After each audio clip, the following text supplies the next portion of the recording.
Hi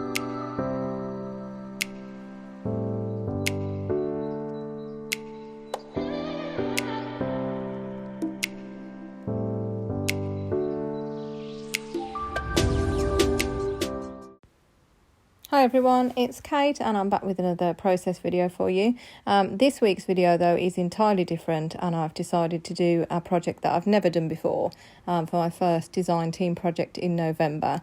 And that is that I'm going to do a mini album. And believe it or not, after scrapbooking for years and years, I've never quite tackled a mini album because there's something just quite different about the process that overwhelms me. And I just think a scrapbook page is easy because it's sort of one page and you can sort of be done with it. A mini album, you have to sort of put the same theme throughout the whole book. But I thought I'm going to try something new, so I've challenged myself in this video, so we'll see how that goes.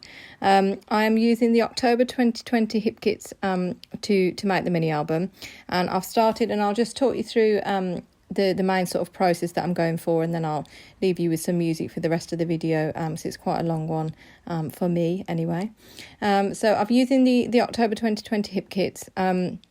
To start the process, all I've done is I've got some white card that I've got in my stash. I think it's only about 200 GSM, and I use that because I knew that I was going to back each sort of page with either a photo or some of the pattern papers from the kit.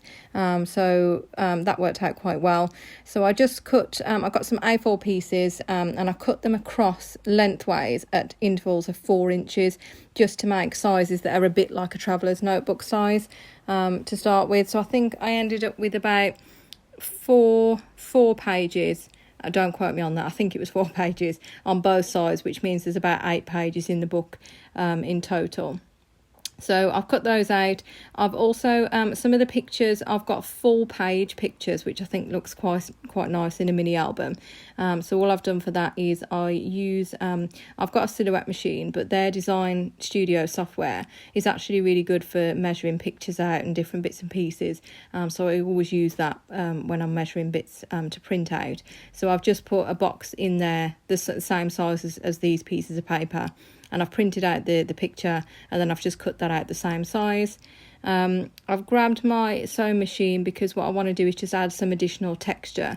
One of the design prompts for this project was to use fun layers as well. So I wanted to make sure that I'd got stitching and I'd got other bits and pieces to sort of layer up the project. So I've stitched around the photos. I'm going to stitch around.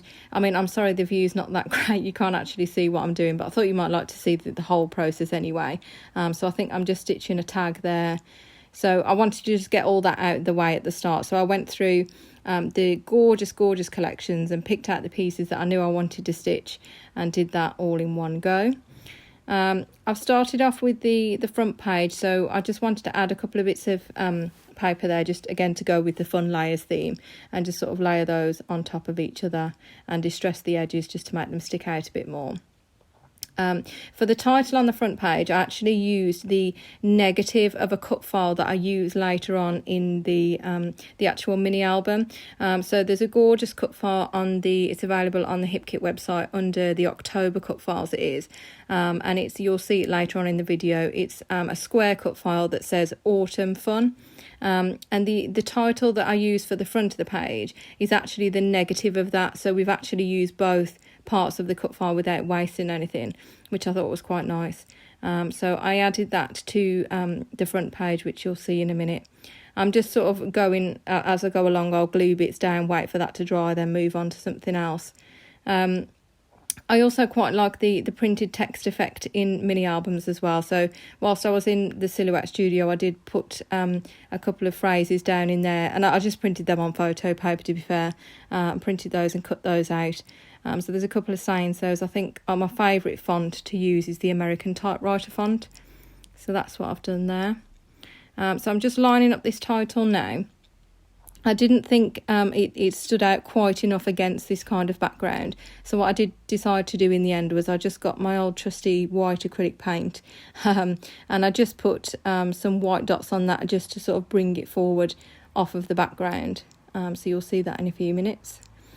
And then just to assemble the mini album was quite simple. So I've just got a 1 ringed hole punch, and I just measured the first page, and just you can see that I've punched in the 2 holes there, and then I just use that page as a template throughout the rest of the book to make sure that they're in the same place.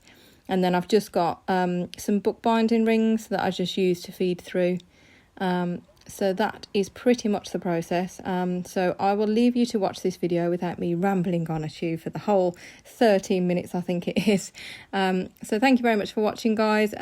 Again, to go on about my Instagram saga, if you could follow my new account, I would really, really appreciate it. My new account, after losing mine after 3 years, which was absolutely devastating, is, so I've got a new account anyway, is Adore and More Create. So if you could check me out over there, I would really appreciate it. And if you could like and subscribe for more content on this channel as well, that would be amazing. Thank you very much, guys. Speak to you soon. Bye.